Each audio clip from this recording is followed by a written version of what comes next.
I was chatting to Brian Baden about 2, 3 days ago, and my computer was plugged in. My laptop was plugged in, but there's this little desk here on the computer table, and it's kind of okay, but it's not really strong. And I was kind of leaning into the whole story, and then suddenly the whole thing just collapsed Oh in the no. middle of the interview on camera. I just thought, just run with it. Let everybody know that you collapsed the desk because you're really fat now, and that's just how it goes. You know, that's lockdown for you. You must have put on an extra elbow weight, you know. Yeah, yeah. Yeah. Listen, I want to talk to you for a while anyway because of the Cryptid Campfire, and everybody in this genre seems to be associated. And I realize you've recently become involved in the Lake Champlain zoological inquiry as well. Uh, kind of. I'm Yeah. I'm involved more so with chasing legends. Yes, with So Nash and yeah, Alexander, and yeah, okay. yeah. Um, and anyway, the you group of guys, I know almost everybody else is on the East Coast, you're in the West there, but there seems to be, for my liking, I suppose new is the wrong word to use, but a new-ish group of people doing things in cryptozoology that I really like, that I find exciting. It Mm. doesn't seem to be sort of fixed with these old associations that everybody had, but it acknowledges them and looking for new fun ways to present this really interesting genre to people. So I like that, and I like the cryptid campfire idea. I like the idea of sitting around an actual campfire Yeah, it's nice. Yeah. and interviewing I people. I have to thank my co-host Jasmine for coming up with that one. So she came up with the name. Yeah, and it's a great name, and it's also it's alliteration, which I love in all Yeah. its many forms, and always that immediately rings a bell for me. Just tell us a little bit about it. So Jasmine, your co-host, came up with it, but where does it happen? How often does it happen? And what was the purpose? What sort of dragged you guys into this crazy cryptid association? It's not exactly the most popular pastime amidst paranormal protagonists such as ourselves. Yeah. Uh, I guess I'll answer your questions kind of in reverse, starting with the last one. Uh, so I've always been interested in cryptozoology. I mean, I am really the generation that grew up with like Monster Quest and Finding Mm, Bigfoot. So, primetime cable television, which is like more or less being phased out currently, is so growing up with the idea of Bigfoot and Loch Ness, it wasn't something that was foreign to me that I got introduced to later on down the line. I was just like, oh yeah, that's a thing. Like everyone knows about it. mm, Well, it was a shock when I found out that no one really knows about those things. mm. you know, uh, and That's the truth. so and so growing up, I went through different phases where I would really get into Bigfoot and spend a whole summer just looking up Bigfoot encounters or watching Bigfoot videos. And then school would start back up, and I was like, yeah, whatever. And then it was 2018 when I really got into one of these fits again, where I just needed to research cryptids all over again. And I was like, you know what? Maybe I should just start a podcast about this to kind of justify these inessential, topics of research. Hmm. I mean, it doesn't really help you in any other aspect of life, but uh, so I was working at a movie theater at a time, and I was working with a guy named Alex Daikaiju. He's also my co-host, Hmm. and he was one of the few people that I really bonded to talking about Bigfoot and stuff like that. And I just kind of pitched it to him and was like, what do you think about starting a podcast? I really like our discussions. I think we could do a really good podcast. And I'll never forget, we were working at the concession stand making some popcorn, and I told him that, and he just kind of went, ha! And walked away. And I was like, oh, I guess he's not down. I guess that's it. But Yeah. he came back a couple of days later and was like, I was really thinking about that podcast idea. I think we should really go for it. And I was like, yes, let's Uh, do it. And we decided that we needed a third person because we decided that just having us two extreme nerds talking about this project or topic wouldn't be very interesting to people on the outside, perhaps. So uh, I found out that Jasmine, who was also working at the movie theater at the time, got real involved with, I can't remember the name of the show, Ghost Adventures or Ghost Hunters, mm. the one with Nick Groff in it. Ghost Adventures, I think. Yeah, Yeah, one of I those think, two. yeah, Anyway. one of those Yeah, two. yeah. And, I just kind of like casually pitched the idea of her joining a podcast with us. She knew what Bigfoot was. She was more into the paranormal stuff than into cryptids, but she said she was down. And so the next thing was just kind of figuring out the name. And I'm glad she came up with Cryptid Campfire because it's such a great name. Mm. And, yeah, I mean, we were talking about calling it from podcast from out of space as an homage to the H.P. Lovecraft, Okay. Yeah, yeah. the I'm with story you. A Color from Yeah, Outer yeah. Space. And we would call the podcast PFOS for short, and just, oh man, looking back, I'm so glad we don't we did not go with that. Because you would have So, spent, your whole entire time explaining it to every single person, and if they didn't have the reference, they just didn't have the show. right. I've been there in the past with bands and things. I was a musician for a long time, singer. I think like 32 years now or something. But yeah, Wow. I mean, I was for a long, long time, and we always had these names that kind of really sounded cool, but were so personal that nobody could kind of get into them. And Yeah. usually it's something that just sort of sits, it rolls off the tongue, it stays in the mind, and you can't forget it. And since the first time I heard it, Cryptid Campfire, I haven't forgotten it. I thought, yeah, that's a great name. I like that. Okay, Yeah. cool. Cryptid Campfire. You know what Yeah. it is immediately. You don't have to guess what's going on. Yeah. And I really like that. On some of the shows, I think the dynamic is really, really nice. It's relaxed. I like this laid back dynamic. It's informative, of course. Um, but from my perspective, I always like to know what drives each individual, which cryptid kind of drives you the most. So with each person in the show, for yourself to start, for me it's always lake monsters. Lake monsters was my start in everything. Mm. No matter what else I get into, I always come back to lake monsters. So what would yours be? Are you some guy that got into Loch Ness Monster first, or was it, finding Bigfoot got you and you kind of ran with it from there? Uh, Bigfoot was the one that really got me into it, but I do see the beauty of Cryptid Campfire is that it's not pinned to a specific cryptid. And so it was actually when we started the show, I was really looking into the Jersey Devil at the time. Mm-hmm. So, but I always come back to Bigfoot. Just the idea of an undiscovered ape species is really what gets to me as being something that's plausible.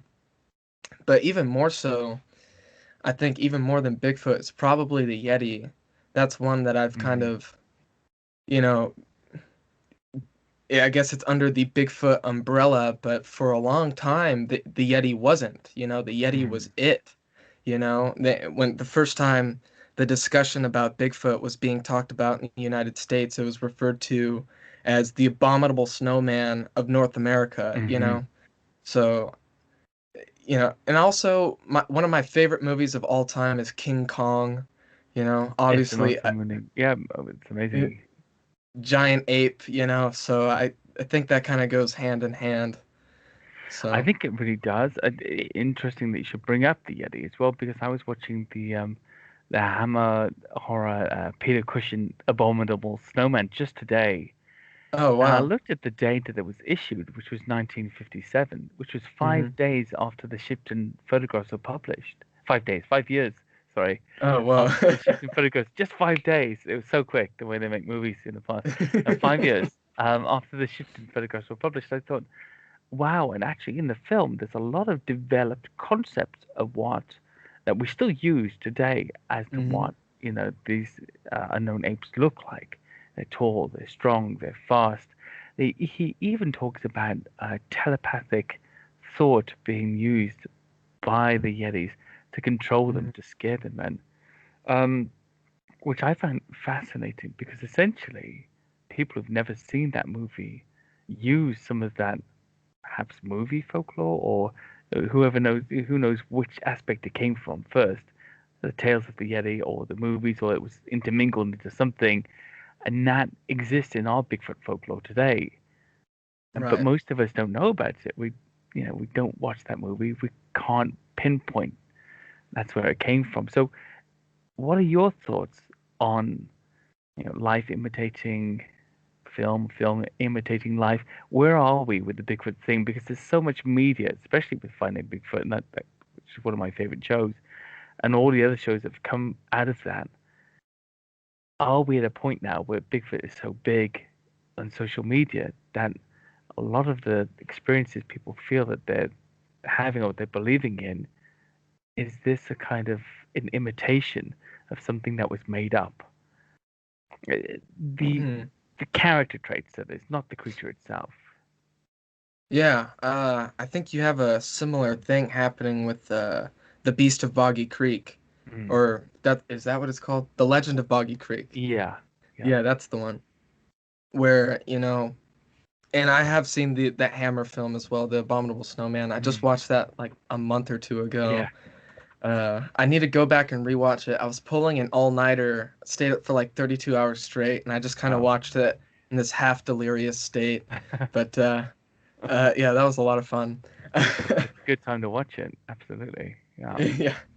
Um, but yeah, it is really interesting, these earlier films and how they're almost predictive in a way of some of the things, like you said, telepathic communication. That's uh, a trope, I guess, I've seen of several Bigfoot reports that I've seen Mm. before.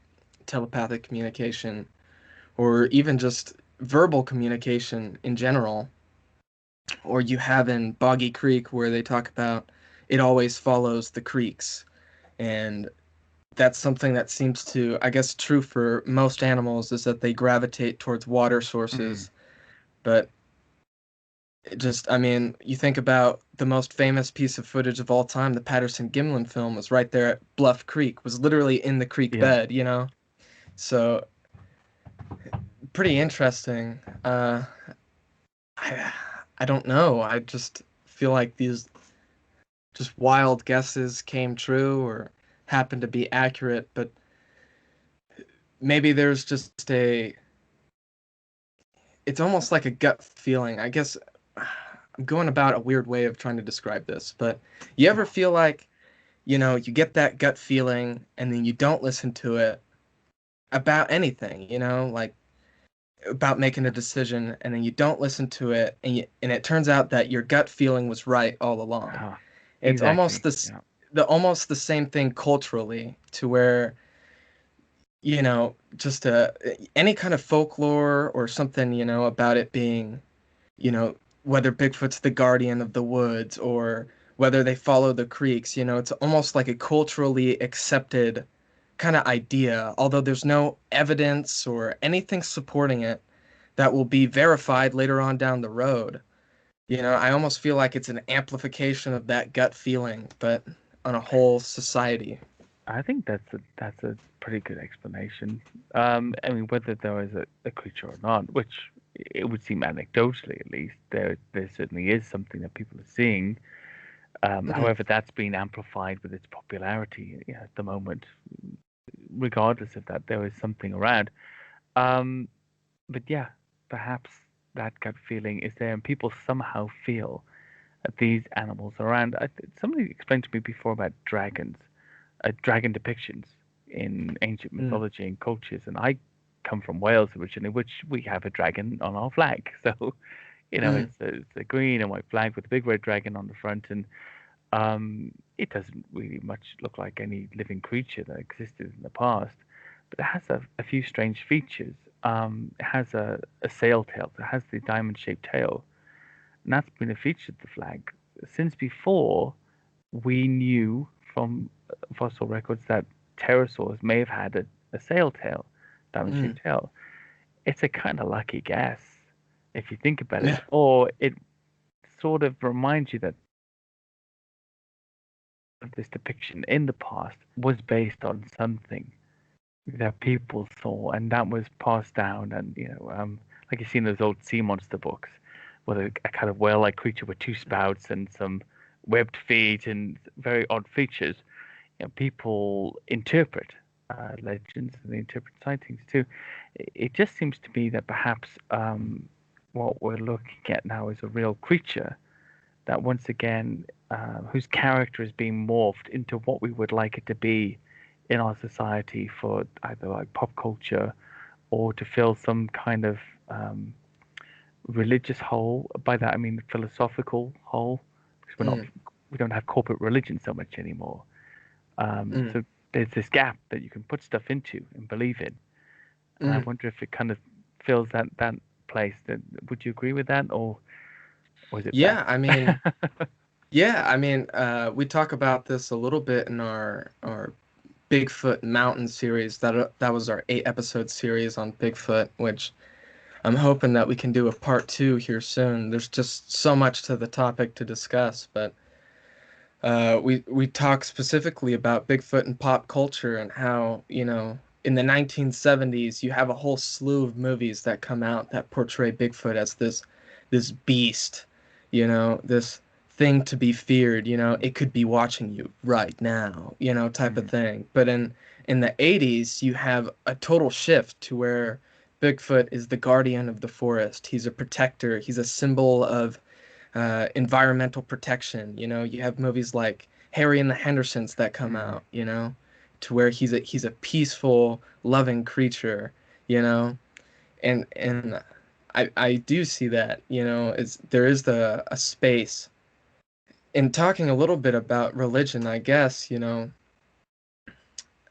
religion is really C.S. Lewis in his book The Weight of Glory discusses that what you worship is what you spend most of your time thinking about. mm-hmm, And so if you spend a lot of time, I guess, thinking, and it essentially forms your religion, whatever that mm, happens to be, whether you listen to rap music constantly and hip hop becomes your culture or your religion, so in a way to speak, but so can Bigfoot, in a way mm, that you constantly are dwelling on the topic of Bigfoot, constantly, you know, resorting back to old texts, written mm. by John Green or Ivan Sanderson about these creatures. What does that mean for you as a person? In a way, it can take a religious aspect in your life. I mean, I definitely see that. Would you say that perhaps this is the reason there is so much animosity sometimes in the Bigfoot community? Because essentially what people are doing is challenging each other's core beliefs or the way that they're practicing a religion. You've got the flesh and blood guys, the woo guys, the kill, the do not kill, and everything else in Yeah, between. That essentially they're kind of almost warring factions. It's interesting to me coming from a very religious background, and I haven't studied religion for my degree. Actually, we did all the denominations and comparative religions too, and it was just very interesting to see where things split off. And we've got a very interesting issue here, really, in the UK, that essentially the Church of England is more or less like a Catholicism light. Henry VIII wanted to divorce his wife. The Pope said no. He said, "Okay, forget you. I'm making my own religion." He cut off the Church of Rome, and certain things change from there on in. Certain aspects change, but essentially, if you've been to both churches, it's kind of the same deal, almost the same deal anyway, more or less. sure. And maybe we've got a situation like that too. People are saying, "Well, yeah, I agree with you, Eli, on 9 points out of 10, but the 10th is a real stickler. I'm going to have to go my own way and form the Cryptid Campfire Plus." So you know, Yeah. Cryptid Campfire advanced study group, and just kind of go off on a tangent. Anyway, it's interesting to me. I love the whole subject of Bigfoot. In the UK here, it's very contentious, but I know Mm. there are other things. Let's just talk about now you're in the west of the country, aren't you? I don't know where you are. Are you in Washington State or I'm in California, oh, you actually. are? Oh Yeah. wow, okay. So That's hopefully things the are. real action lately. Mm, looks you guys are getting some real action there right now. Yeah. Fires or it's okay. Well, it's cleared up now, so fortunately the the skies are quite clear. The fires have been contained, yes. Good. So, Very good to know. Um, of course, we keep abreast of the news and wish you all well. Now, in your part of the country, of course, there's a vast wilderness in mm, California that most people don't know about. If I think about California, I think LA, right? yeah, Something like yeah. that. So let's just talk about that a bit. What kind of cryptids are purported to live in this state? What ones have you looked into? Uh, we are probably one of the biggest states for Bigfoot. A lot of people don't associate California with that, but Bluff Creek, where the Patterson-Gimlin film was shot, is actually in Northern California, not Okay. too far from Humboldt County. And then a little bit south, you have the entire mountain range of the Sierra Nevadas, where the infamous Sierra sounds were recorded, Uh, actually. So, I mean, those two pieces of evidence mm, alone are, I mean, that's a big chunk right it's there. strong. It's very Yeah, strong. It's very very strong. strong. Um, as far as other cryptids, though, I mean, there's supposedly the Watchers. I haven't looked into them too much, Uh-huh. but again, another a Northern California tradition, I guess. These tall, ominous beings seen from far away Hmm. that supposedly watch, I guess. They're called the Watchers. I don't know. That's something I would really Humanoid? like. Humanoid, Yeah. just tall, always silhouetted, so they're black, you know. Okay. Uh, but interesting. I don't know how real those are. Mm. Real meaning like how many sightings there are or whatnot. And dealing more with an urban folklore.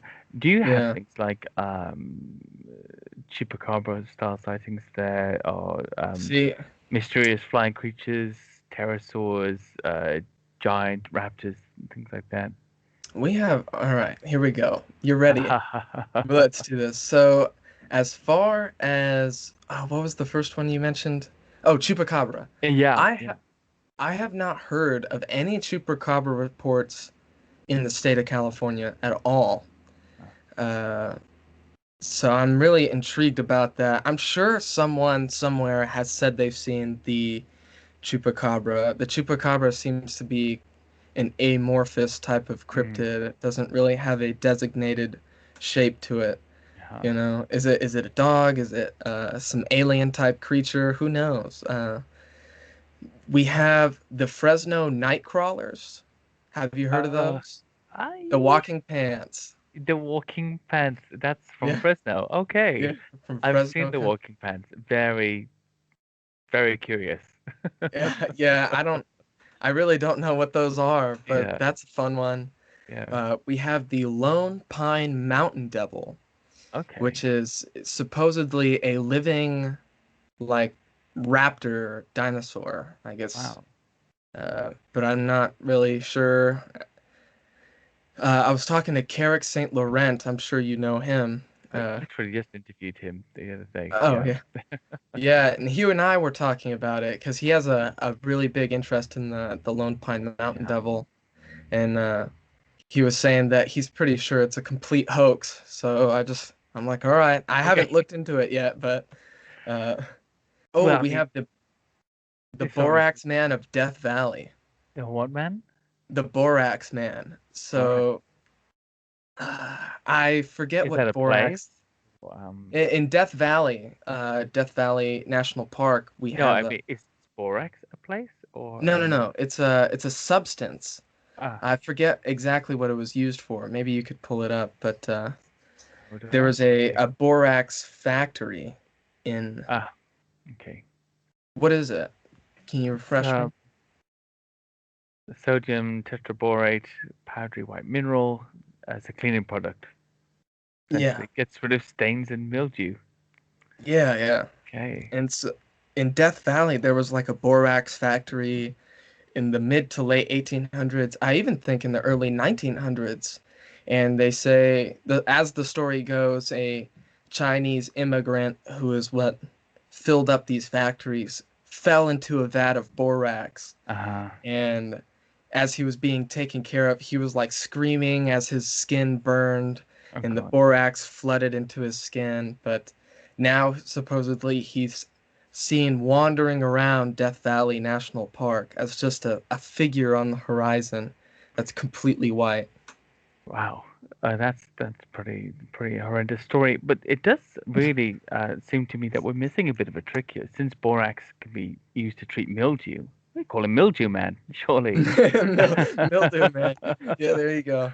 Mildew Man. Uh, That sounds like it's a an villainous interesting name. story. It is. I But mean, it's a terrifying story. It seems like there's a lot of urban legend. It's the same here. Urban legends going around. That's come out of an event that's taken place that should essentially, because it's so traumatic, have a ghostly presence that emanates from it. And whether it does or it doesn't, the event sticks and creates its own legend. yeah, Yeah, like we have here, lots of castles with the headless duke of this, or the hanged maiden of that castle, and the grey lady of that. And it's always a tragedy that's going on, and then mm. you have the ghost kind of walking a route. Oh my goodness, I Mm. forgot. We have a lake monster as well. Tahoe Tessie in Lake Yes. Tahoe.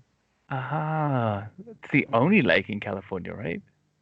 Not the, I mean, it's probably Or the the biggest largest, lake in probably. Yeah. California, Yes. yeah, Yeah. which is absolutely nothing compared to like Lake Champlain or Yeah. any of the Great Lakes. I was Yeah. completely mind blown when I went over there and I saw those lakes. Yeah. Absolutely. I've been to Champlain. That's the only one I've visited, and it was. I mean, Loch Ness is 25 miles long Yeah, and a mile and a half wide, and it seems big, but it's kind of a pond, a deep pond, but a pond yeah, nevertheless yeah. compared to that. And talking about lake monsters, what's your interest there? So let's talk about Tahoe Tessie a little bit and some of the other things like Lake Champlain. Clearly, Sure. you've done a bit of research there. Mm. What's your take on the whole thing? A lot of people criticize me for being a proponent of the plesiosaur theory, I which, I'm in yeah. the same boat, Oh, man. wow, I really? I am. It's just you, Uh, me, and Scott. That's it. yeah, me. Uh, as far as Tahoe Tessie goes, I think it's honestly a hoax. Yeah. I think it was just not a hoax like in a malicious sense, but a hoax in order to boost tourism. Yeah. I guess much in the same way that the Hodag was kind of created to Mm, get people interested and kind of build a community around it. And, you know, based off how Rhinelander, Wisconsin is now and how Lake Tahoe is currently, I think I would say that they're successes, okay. regardless of any monsters or Okay. not. So But you would say that those areas are a success for tourists, regardless of whether there's a monster or no. oh O- yeah, Okay, that's a very interesting subject. There's a lake here called Lake Windermere in the Lake District in Cumbria, and a few of those lakes are said to have lake monsters. And there was this particular lake, Lake Windermere. The monster is called Bo Nessie, of course, right? mm, And cited, photographed even several times, 9 or 10 times since 2006. And yet, when we went up there, investigated it, it's such a popular tourist area and lake, so packed all year round because of the area, not because of the monster.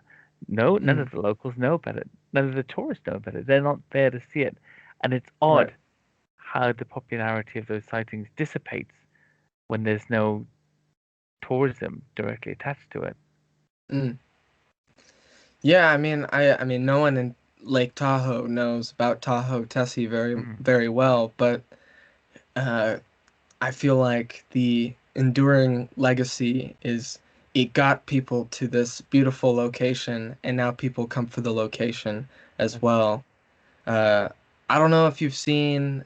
I backed the Kickstarter of the Mothman Legacy. Uh, Yeah, I haven't seen it yet. you haven't seen it. Well, I Similarly, guess well, go without, ahead.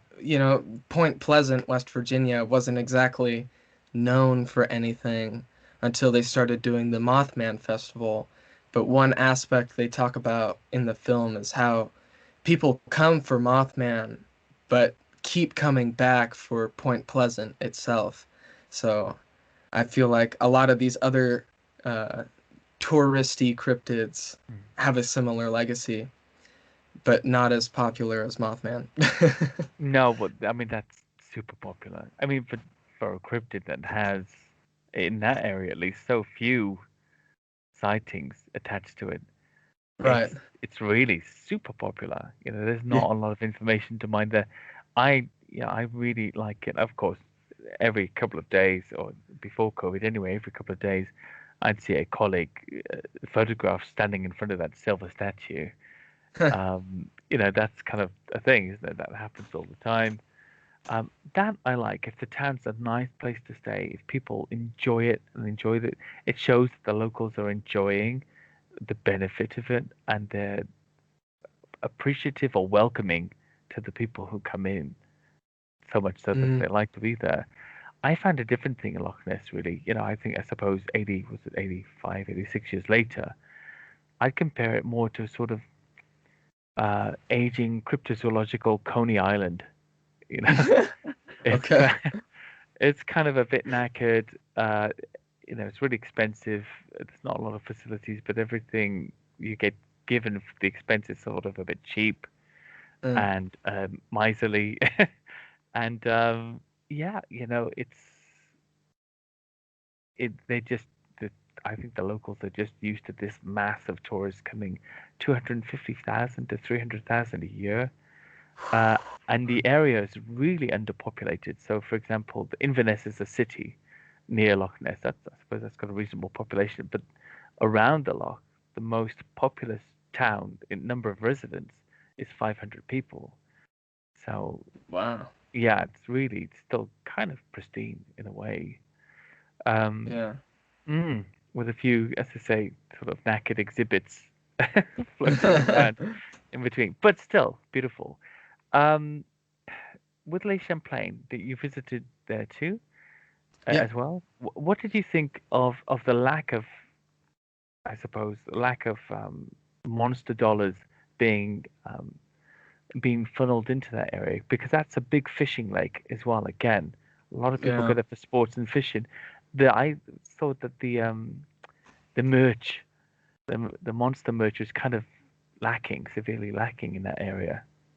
Yeah. I did notice that when I was there. I mean, geez, I couldn't even find a champ mug when I was there. I Mm. had to really search pretty hard for that. But yeah, I don't.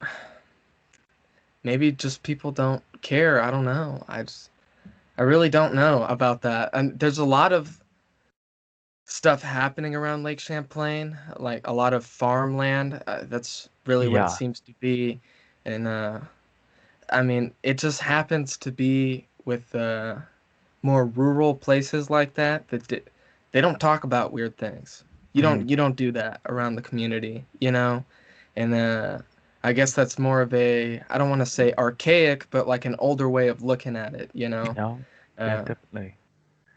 which I mean, I get, it's like for the same reason I really don't like discussing ghosts too much while I'm in my recording room because the house I'm in is literally haunted by ghosts. So it's like I don't want to, I don't like doing that. So, Yeah, I'm the same. If we're out in the woods somewhere, I wouldn't say, you don't think we're going to see a bear, do you? Because I don't want to think about that there could be a bear coming at some right. point. Um, when I did go to Lake Champlain, there was one point at night. I was with Katie Elizabeth then when we went down to the Arnold's Bay. It was completely black. And then she just kind of mentioned, oh, there are black bear in this neighborhood sometimes, but I mean, I've never seen one. And we were there, no with tiny flashlights in the dark. So I was like, oh, great. That's fantastic. Thanks. That would just, now you tell me. Yeah, That's right. good. in the middle of the night. Thanks for that. Yeah, I mean, we don't have any bears, so of course, it would be both a pleasure and a fright to, to me to see one in its natural habitat when I'm out by myself at night. So Sure. yeah, um, there's something I did notice on some of your podcasts, and I've heard of this before, and I know this is not exactly a cryptid, it's not exactly a paranormal entity. They're a Rougarou. I'm very interested in Rougarou. that. Now I recognize the name, but I've really not looked into it a lot. But yeah, it looks like you know a little bit about that. Just tell us a bit about the Rougarou, um, how it's described, what you think it might be, and its background. Oh, jeez. So Putting you on the the spot. Rougarou, the Rougarou is a werewolf-like creature. I feel like that's the most simple way to put it. Uh, Always a person has transformed into the Rougarou. However, what I think is interesting about the Rougarou is that it's not married to the idea of the full moon. Mhm. Instead, it's more of a punishment on a person. So it's Ah, very rooted in Catholicism. You know, if you don't practice Lent for 7 years in a row, you're cursed with being a Rougarou. oh, really? And for 101 nights, every night you turn into a Rougarou, Huh. and then the curse is lifted, I think. But there's ways to get out of it sooner, you know. So if you attack someone at as you yourself are a Rougarou and you attack someone and they stab you, you know, suddenly the curse is transferred onto the your attacker. You are no longer a Rougarou, but the Uh-huh. person who attacked you is. Huh. However, if you discuss being a Rougarou in public to anyone, the curse will be permanent, and so every night for the rest of your life you will be a Rougarou, which I think is very interesting. Um, Definitely. This is a Catholic thing?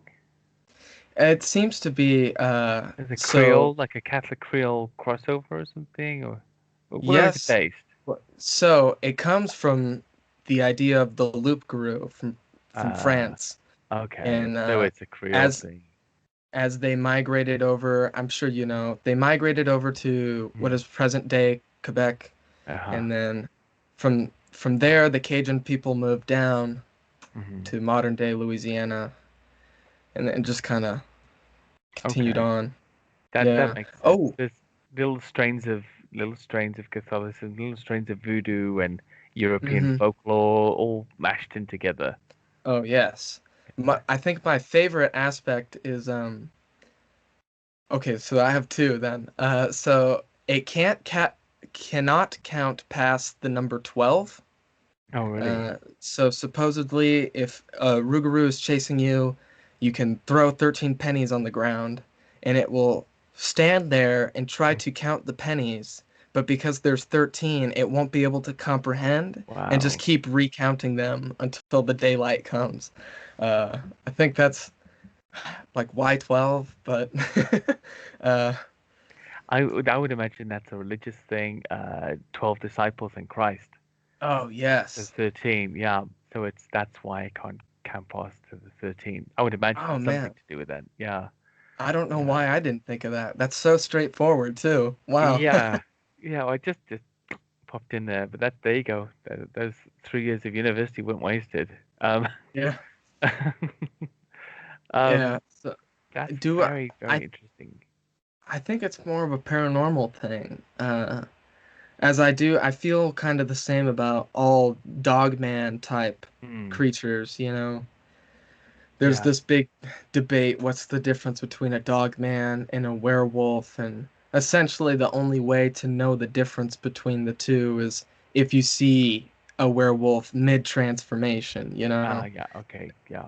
Yeah. Or I guess some people say a werewolf is more wolf-like, while a dog man is more man than dog, I Yeah. guess. But With the a dog-headed man, essentially. a Yeah. dog-headed man. But I Yeah. mean, who's to say? I mean, who's to say being a werewolf is an exact science? Who's to say that all werewolves look the same? You know? Well, this Uh, exactly, and you can imagine. and in every country as well. If there is such a thing, you would expect variation. The way I explained variation in Bigfoot sightings in different parts of the world to somebody once, I said, "Well, look, they've got polar bears, grizzly bears, black bears, panda bears, moon bears. Got all Yeah. these different bears around the world, and Mm. yet they are distinctly all bears to the naked eye. Whether you've seen that bear before or not, you know it's a bear when you see it. I Mm. think maybe that's the same with Bigfoot, and maybe it's the same with different descriptions of Dogman. Now, I know there is some sort of difference in morphology that people describe sometimes between let's say, the dog-headed man with a muscular, almost Bigfoot-like body, or almost humanoid body, and then an upright canine of some kind. Sure. Um, and for me, I find it very difficult. I do think it's one of those things, especially here in this part of the world, that's wrapped up in a lot of very old superstition and folklore, which is kind of lost now. And we have the remainder of it in these descriptions or these experiences that people are claiming to have. And there is some other, in some aspects, I'm assuming some cultic side to it, like the Rougarou. Mm. Somebody's been transformed into something like when somebody's transformed into a Wendigo, they've been transformed for a reason. And I always wondered if it's describing actually a state of a spiritual or mental state of mind in a cult-like state, Mm. within a ritual in which somebody enacts something terrible or wolf-like. I don't know. It definitely is. I think it's too twisted up to really dissect. The ones I included in my book were generally ones that behaved like animals and looked like animals. So I treated them that way until I know Wow. better. Yeah. Um, because if it's in the woods and we had a sighting here in 2016, one of which Alice Cooper became very interested in. Strangely, it was the Mm. Werewolf of Hollow. Old Stinker is the nickname for it. So it goes back a way. Seen by I think 6 or 7 different people over a 2 or 3 week period. One of whom saw the creature eating an Alsatian dog next to a drainage channel, which then once it was spotted, it picked up the dog in its mouth and jumped like 20 feet across the other side of the drainage channel and disappeared over a fence. And that was, that's pretty hard to dispute, Yeah. because the witness is telling you something extraordinary and they're not the only witness. Um, but at the same time, it seems like a very animal-like action. It's feeding. It's a bigger creature. It's caught a smaller creature. It's been spotted and it takes its food off somewhere private, secret. That doesn't seem Yeah. very paranormal to me. Mm. Um, but who knows? Who knows? It It's a could real be. puzzler. I don't know. It is. I'm much more of the paranormal theory guy. I'm mixed, so half of my family comes from the country of El Salvador, and as is the case with Central and South America, a lot of the culture down there, I guess the paranormal hasn't been educated out of people yet, Mm. and so things like witchcraft and uh, the paranormal, if you say a place is haunted, people are more likely to just be like, "Yep, I'm not going there," instead of, "Yeah, let's go investigate and Yeah, spend the night there and let's see what happens." They're, yeah. you know, and so it was actually my grandfather, his friend, and I mean this is like from a friend, like a what is it like? I don't even know what I'm trying to say. It's not very. You couldn't verify this story at all, but I'm Sure. personally a believer in the story. But supposedly he saw a man transform into a dog in the middle of the night. Hmm. Uh, and after that, he was attacked by this dog-like creature at his home for several nights. And that's when he visited a witch and kind of like the idea of silver bullets. Hmm. But he had to get special bullets that were essentially cursed. Uh-huh. Uh, and that was the only thing that could repel whatever this dog creature was, and it worked. And Wow. so, I don't know. I just kind of, He shot it. He shot it. Yeah, it was on Uh, his roof, and they have okay. tin roofs up there. I was Not thinking tin, your but things. Yeah, corrugated iron. It's this. yeah, Yeah, yeah, yeah. So they're not very. If something's on the roof, I mean, they know yeah. for sure. And so that, and then the combination of almost every culture seems to have the idea of a man transforming into some sort of creature, whether that be a snake or a fox or a dog. I think it's very interesting. I heard a story from a friend who was from Nigeria growing up, who said that his uncle had dated someone who transformed into a snake overnight. Mhm. And I don't know, that's something just intriguing to me. I'm a big believer in the paranormal. As I said, my house is haunted. So, Well, no, I mean, I definitely think there is a paranormal. I do believe mm, that. Um, sure, whatever my specific beliefs about what they are may be, I don't think any religious person can deny that. You are essentially admitting there's a paranormal by saying you're religious. You know? yeah, yeah, right. Yeah, it's kind of worked into the whole deal. Yeah, it's an interesting thing. We used to have laughter and dark shapes and Oh running wow, footsteps up the stairs in our house when we were growing up. Actually, a lot of stuff like that. Really old house. I mean, not really old by British standards, but it was at least like 110 years old when we got there, and sure.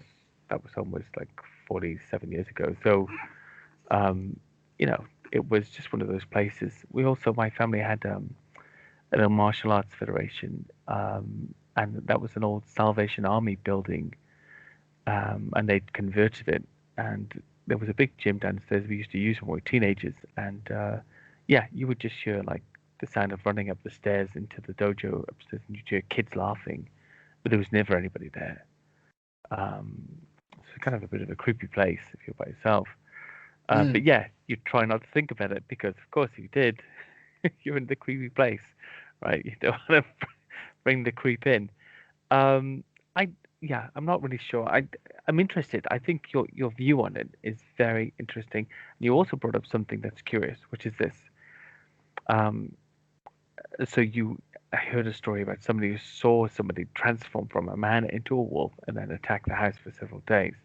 Mm. Now, my question to people like myself and others who are very flesh and blood about cryptids is and dismiss other types of sightings as being a bit out there, far out there. Sure. To somebody who doesn't follow this genre in any way whatsoever, me saying I believe there could be a flesh and blood Bigfoot is just, and there are anecdotal reports, is just as crazy to that person who's not into this genre as somebody saying I saw a man transform into a wolf. It's no less believable and no more believable. We're in the Mm. same genre, so why do I believe that but not that? And that always intrigues me. Why am I willing to say that this could exist and not that one, or that people report aliens all the time? I'm not interested in it. I See, barely believe it, but why not? uh, It's the same kind of witness with the same veracity. the thing that I always seem to come across with people who describe that as being outlandish is that it's scientifically impossible for one thing to transform into another. Yes. Yeah. You know, technically speaking, like I couldn't just transform into a wolf right now. It's not Hmm. scientifically possible, you No. know, for me to alter my DNA and my bone structure and basically everything about myself. But that's what paranormal means, right? It's not scientifically possible Yeah. in our just speaking, you know, it's just like, I mean, ghosts aren't scientifically possible. I mean, what is a ghost? I mean, it's ectoplasm, but what does that even mean? Like, it doesn't, you know, it's, but I've seen ghosts, so does that mean just because it's scientifically impossible, does that mean it's not real? Mm. You know? Uh, in even the discoveries in quantum mechanics, how something can be here and then be over here without being anywhere in between, you know, can that be applied to something much larger? I don't know. We don't know yet, you know. Yeah. I Yeah. think it's very interesting. I, I don't know. I don't think it has to be scientifically plausible for it to be paranormal or for it to even be believable, you know? I mean, I've seen things that just don't make any sense whatsoever, and I've seen them and I've felt them very, emotionally and very Mm. powerfully, and I think, you know, that doesn't just happen with nothing, you know? No, I mean, and I think that's a big mistake that people make when somebody has a sighting or an experience with something that they themselves don't put any stock into. They say, "Well, that doesn't really fit my paradigm," you know. So Right. I said I read about this once before, which is one man's one man's dog man is another man's Bigfoot. You know, it's where it's essentially where we are, and actually a lot of the excuses in the flesh and blood camp, I guess, I mean that we make for our belief in Bigfoot is that it's plausible, but actually, is it plausible or any more plausible than the others? Because we are sure we have the paddy footage, but that's really out of all the bits of footage out there, that's the only one hard to dispute bit of footage. It's so clear, Right. you can Right. barely dispute it. Um, you can't even mimic the way it walks. That's the only thing we've got, and that's 50 years ago or whatever it is, 52 years ago. Yeah. So where are we? Are we any less as flesh and blood guys? Are we any less woo-like, as they call it, than the woo guys, really? And that's these are the kind of things that keep me up at night. Stupid thoughts. Looking at my own research and saying, well, I mean, could you really prove that? I mean, you've written this whole passage about how that's rubbish, but what you've written is rubbish, and then so on and so forth. Um, it's, I guess we're close to the hour, but um, what I would love to know is what's going to be happening with the Cryptid Campfire now and the research that you guys are doing. I see that everybody's linking up. They're making these new groups. Do you have plans to make little documentaries with people or go on small research expeditions, or what's the future hold? Absolutely. Cryptid Campfire will still be going strong. I think we try to get at least one episode out a week. Late for the past couple of weeks, past 27 weeks, we've had two episodes out every single week, so that's kind of Okay. cool. But I do have plans for a new video series on YouTube, which I'm gonna start recording tomorrow, actually. And on top of that, I will be doing a docu-series called Mysteries of Southern California. I like it. Uh, yeah, there's a lot of fun things to cover, I think, Hmm. in Southern California. And as far as I know, I'm one of the only ones out here in Southern California who's really into this kind of stuff. There's a couple of people that I might be linking up with, but uh, yeah, I mean, that's the future. I mean, I'm gonna keep working with Chasing Legends, Nash Hoover and Alex Yeah. Pedikov. I'm on the team full time now, so I'm excited to travel the world with those guys. I mean, they're some of my best buds now. Yeah. So, They're awesome guys. They're awesome guys, and I've spoken to Nash before. He's due on soon. Alex just did it today, and the passion is clear. The passion is there, and I think that's the main thing. I definitely relate to the fact that you're the only person in Southern California. That I'm the only one in the UK and London, as far as I know, yeah, anyway. And that's not a yeah, Fortean. I'm the only cryptid researcher in London. That's sure. not a Fortean or a paranormal or a ghost hunter. It's just me looking in the woods, um, usually at trees, staring at water, and all that kind of stuff. So, thank you so much for coming on. Just quickly, let people know where they can find you. Sure. You can find us at Cryptid Campfire on Instagram, Facebook, and Twitter. We have all three, and we're fairly active on all of those. Uh, I run all three of those. Okay. You can find us on Spotify, Apple Podcasts, Google Podcasts, Stitcher, YouTube.